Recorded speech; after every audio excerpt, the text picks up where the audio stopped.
Assalamualaikum warahmatullahi wabarakatuh. Perkenalkan, nama saya Demidiana Aristia Putri. Saya mahasiswi PG PAUD semester 3 STKIP Muhammadiyah Kuningan. Di sini saya akan memaparkan materi mengenai teori pengelolaan lingkungan belajar dalam mata kuliah Manajemen Lingkungan Belajar yang diampu oleh dosen Bapak Erik MPDI. Nah, sebelumnya materi yang akan kita bahas yaitu yang pertama, pengertian pengelolaan lingkungan belajar. Yang kedua, tujuan pengelolaan lingkungan belajar. Yang ketiga, macam-macam pengelolaan lingkungan belajar. Yang pertama, pengertian pengelolaan lingkungan belajar. Nah, pengelolaan itu proses mengordinasikan. Sedangkan lingkungan, tempat yang mempengaruhi pertumbuhan manusia. Dan belajar, perubahan tingkah laku yang relatif menetap.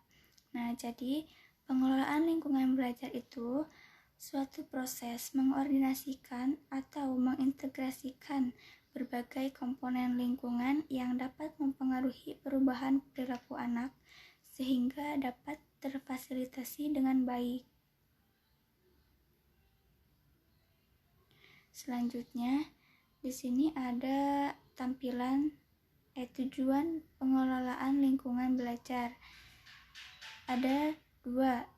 Yang pertama, tampilan. Nah, tampilan ini ditekankan pada menampilkan lingkungan yang mampu merangsang anak untuk berkreativitas. Yang kedua, isi. Nah, dalam isi ini terdapat dua hal yang mendasar yang harus dicapai dalam pengelolaan lingkungan belajar. Yang pertama, kemampuan lingkungan belajar yang dalam memfasilitasi multisensori anak.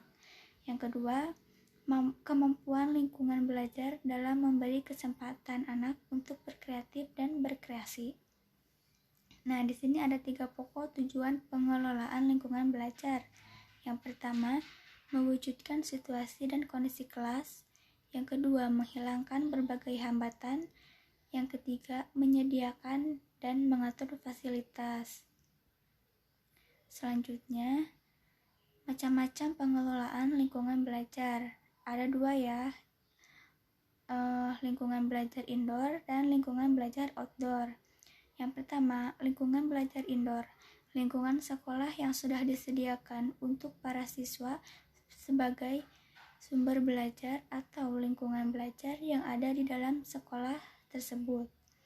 Nah, prinsip umum penataan lingkungan belajar indoor.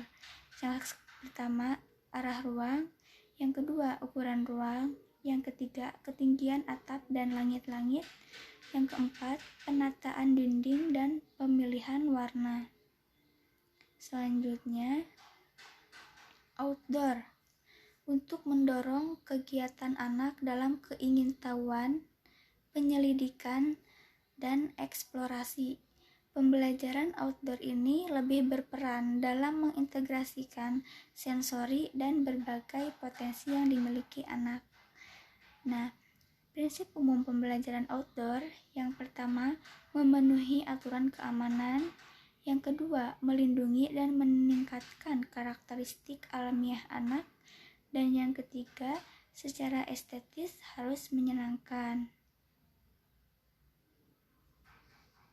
Nah, sekian presentasi yang dapat saya sampaikan. Mohon maaf masih banyak kekurangan. Wassalamualaikum warahmatullahi wabarakatuh.